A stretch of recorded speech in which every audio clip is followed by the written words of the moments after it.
মধ্যপ্রাচ্যে একটা যুদ্ধ চলছে, খুব বেশি সর্বাত্মক না হলেও বেশি ইন্টেন্সিভ যুদ্ধ বলাই যায়, এবং অনেকগুলো দেশের মধ্যে জড়িত হয়েছে, যদিও অ্যাক্টিভলি না। কিছু কিছু দেশ আক্রান্ত হয়েও এখনও যুদ্ধে জড়িয়ে পড়েনি, সৌদি আরব, বাহরাইন, কাতারের মতো দেশগুলো।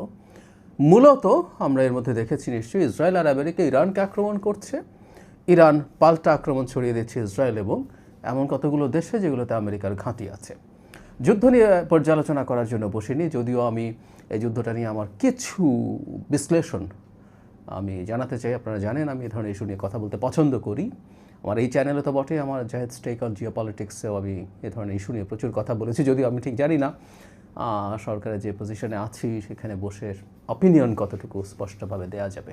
যাই হোক, আমি অন্য একটা ইস্যু নিয়ে একটু কথা বলতে চাই। আসলে এই যুদ্ধটার ইম্প্যাক্ট বাংলাদেশের অর্থনীতির উপরে কীভাবে পড়ছে এবং আমাদের আশু করণীয় কী। প্রথম আসলে এটা একটু বোঝা দরকার, এই যুদ্ধ কি অনেক বেশি দীর্ঘ হবে। মানে আমেরিকা যেভাবে বলছে তারা রেজিম চেঞ্জ করতে চায়, আয়াতুল্লাহ খামেনিকে মেরে ফেলার পর রেজিম চেঞ্জ হয়ে যাবে, সেটা তেমন কোনো লক্ষণ দেখা যাচ্ছে না। এবং এটা বলাই হয় যে এ ধরনের ঘটনার পরিপ্রেক্ষিতে বা প্রেক্ষাপটে গ্রাউন্ড অ্যাটাক ছাড়া আসলে সেটা সম্ভব হয়ে ওঠে না। সুতরাং আমেরিকা কি তার এই যে ঘোষণাটা আছে, ট্রাম্প যে ঘোষণা করেছেন যে তারা রেজিম চেঞ্জ চান, সেটা নিশ্চিত করার জন্য তারা গ্রাউন্ড অ্যাটাক করবেন, এ ধরনের সম্ভাবনা উড়িয়ে তারা দেননি দেখলাম সাম্প্রতিক সময়ে। কিন্তু এত দীর্ঘস্থায়ী বা দীর্ঘমেয়াদী একটা যুদ্ধে তারা ঢুকবেন কি না। যদি যুদ্ধ দীর্ঘস্থায়ী হয় তাহলে একরকম ইস্যু, আর যদি সেটা না হয়ে থাকে তাহলে আরেক রকম হিসাব। এখন যে ফর্মে যুদ্ধ হচ্ছে, এই ফর্মের যুদ্ধটা আসলে খুব বেশি সময় চলা সম্ভব না। আমরা অনেকে ইরানের আক্রমণ দেখছি, Iran Tel Aviv, Jerusalem, Haifa বিভিন্ন সিটিতে ইসরায়েলিদেরকে টার্গেট করছেন, আমেরিকার একটা বেজ অ্যাটাক করেছেন, সৌদি আরবের অ্যাটাক করেছে, সৌদি আরবের অয়েল ফ্যাসিলিটিগুলোতে, কাতারের গ্যাস ফ্যাসিলিটিগুলোতে যেখানে গ্যাসের লিকুইফিকেশন হয়, এলএনজি তৈরি হয়, সেই জায়গাগুলোতে অ্যাটাক করছে। কিন্তু এই অ্যাটাক করার সক্ষমতা ইরানের খুব বেশি দিন আসলে থাকবে না।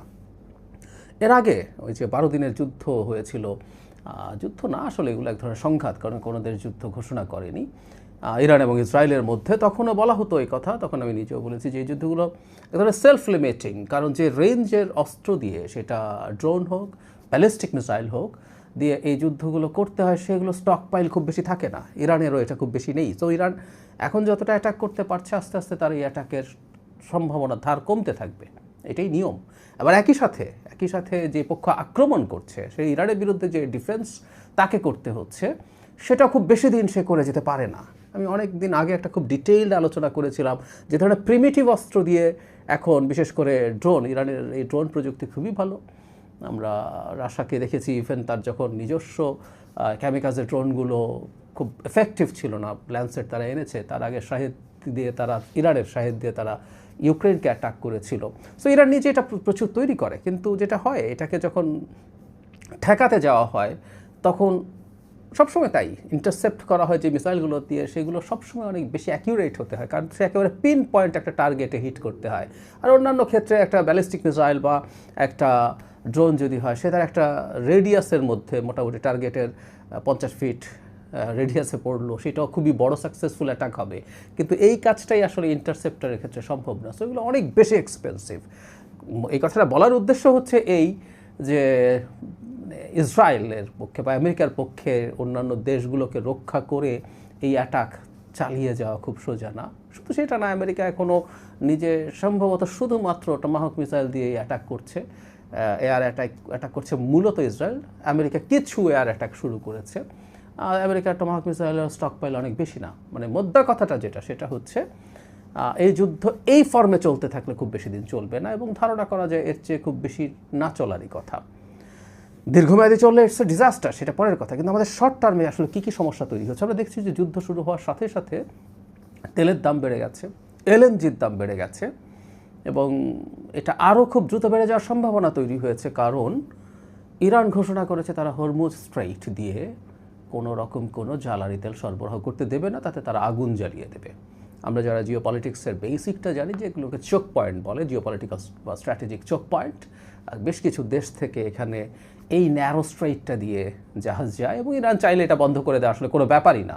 এটা অ্যারাউন্ড 30 কিলোমিটার মতো ওয়াইডার, কিন্তু জাহাজ মুভ করতে পারে এই জায়গাটা 10-11 কিলোমিটারের বেশি না। সো এখানে ইরান খুব ইজিলি যে কোনো রকম কোনো ঘটনা ঘটিয়ে দিতে পারে। ফলে আমরা ধারণা করতেই পারি জ্বালানি তেল এবং তরলীকৃত যে গ্যাস সেটার দাম বাড়বে। এবং ঘটনাচক্রে আমরা কাতার থেকে গ্যাস অনেক বেশি কিনি, সেটার ফ্যাসিলিটি অ্যাটাক্ট হয়েছে, সেটার জাহাজ আসা নিয়ে সমস্যা হবে, নানান কিছু।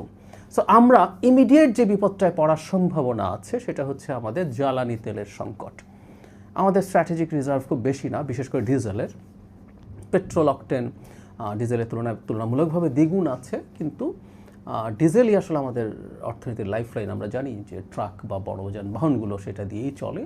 সো এই একটা ঝুঁকির জায়গা তৈরি হয়েছে, সেটা আমরা নিশ্চিত আমাদের সরকার অল্টারনেটিভ ব্যবস্থা করবেন, কিন্তু দাম তো বেড়ে যাচ্ছে। সো দাম যখন বাড়তে থাকবে, সরকারের দাম বাড়ানোর চাপ থাকবে, আর দাম না বাড়ালে ভর্তুকি দিতে হবে, এই পরিস্থিতি আছে।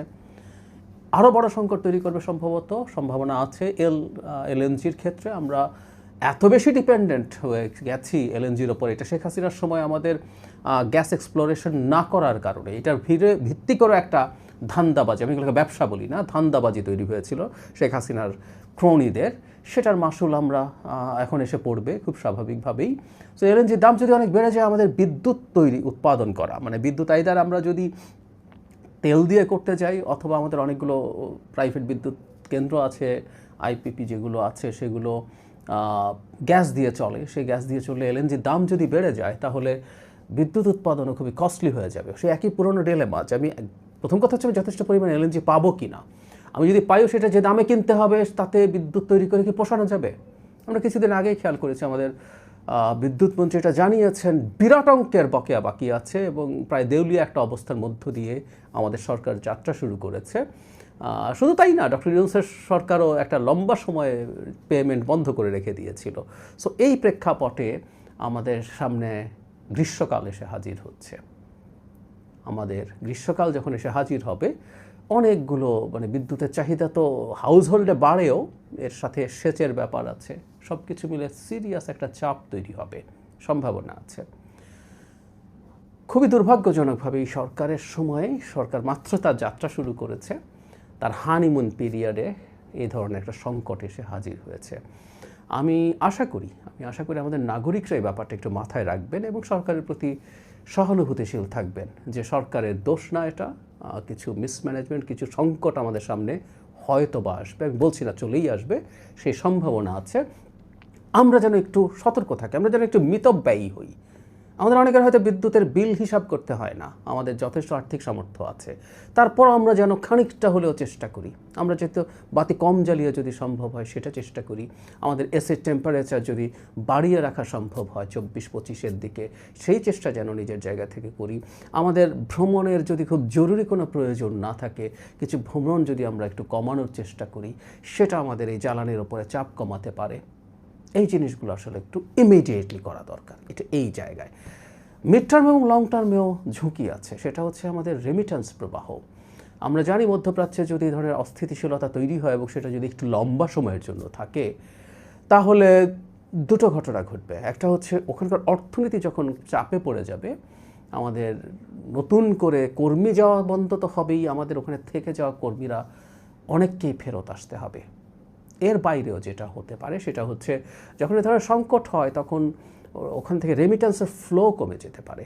গত কয়েক মাসও বেশ ভালো ফ্লো হচ্ছিল, কিন্তু সেটা কমে যাওয়ার ঝুঁকি আছে। সো এরকম একটা প্রেক্ষাপট আছে আমাদের সামনে, মানে আমাদের ফরেন কারেন্সি আর্নিং কমে যাবে, ওদিকে আমাদের আবার জ্বালানি কেনার জন্য ফরেন কারেন্সির ব্যবহার বেড়ে যাবে একই পরিমাণ জ্বালানি কেনার জন্য, কারণ এর মধ্যে জ্বালানির দাম বেড়ে গেছে। আর শুধু সেটা না, আরেকদিন এটা নিয়ে কথা বলবো, সেটা হলো আমাদের ইকোনমিক অ্যাক্টিভিটি যখন বাড়তে থাকবে। বেশ দীর্ঘ একটা সময় আমাদের অর্থনীতি খুব স্থবির হয়েছিল, শুধু আমি ইন্টারিমের কথা বলছি না, শেখ হাসিনার শেষ সময়ের কথা বলছি, লুটপাটের কারণে। সো আমাদের ইকোনমিক অ্যাক্টিভিটি, একটা গণতান্ত্রিক সরকার এবং যে সরকারটা জনগণের জন্য কাজ করতে চায় বলে জনগণ বিশ্বাস করে, সেখানে ইনভেস্টমেন্ট বাড়বে এবং সেটাও জ্বালানির উপরে চাপ এমনিতেই তৈরি করার কথা ছিল। আর এখন এই সংকটে সেই পরিস্থিতি আরও খারাপের দিকে যেতে পারে। শুধু তাই না, মধ্যপ্রাচ্যের অস্থিরতা যদি বাড়তে থাকে, জ্বালানির দাম যদি অনেক বেড়ে যায়, সেটা ইউরোপ আমেরিকাতেও ইম্প্যাক্ট ফেলতে পারে। সেটা যদি পরে আমাদের যে এক্সপোর্ট আছে, সেই এক্সপোর্ট ক্ষতিগ্রস্ত হতে পারে। সো মধ্য এবং দীর্ঘমেয়াদে অনেক কিছু ঘটতে পারে। তবে আমরা আশা করতে চাই, অন্তত আমাদের ক্যালকুলেশন সেভাবেই বলে যে খুব লম্বা একটা যুদ্ধ অ্যাফোর্ড আমেরিকা ইসরায়েলও করতে পারে না, ইরানও পারে না। এটা শেষ হোক, দ্রুতই শেষ হোক, এটা সবার জন্যই ভালো হবে। কিন্তু আমরা অন্তত যে কয়েকটা কথা বললাম, ইমিডিয়েট দু একটা স্টেপ আমরা একটু কৃচ্ছ সাধন করি, আমরা একটু কম ব্যয় করার চেষ্টা করি, আমরা একটু গ্যাসের ব্যবহার কমানোর চেষ্টা করি, বাসায় রান্নার ক্ষেত্রে হোক অন্যান্য ক্ষেত্রে হোক একটু কম চেষ্টা করি, আমরা একটু কম বেরোই, আমরা একটু কম বিদ্যুৎ খরচ করি। এটা যদি আমরা সামষ্টিকভাবে করতে পারি তাহলে এটা আমরা আমাদেরকেই আসলে সাহায্য করব, আমরা সরকারকেই সাহায্য করব। এই সরকার জনগণের ম্যান্ডেট প্রাপ্ত একটা সরকার, খুবই বড় ম্যান্ডেট প্রাপ্ত একটা সরকার।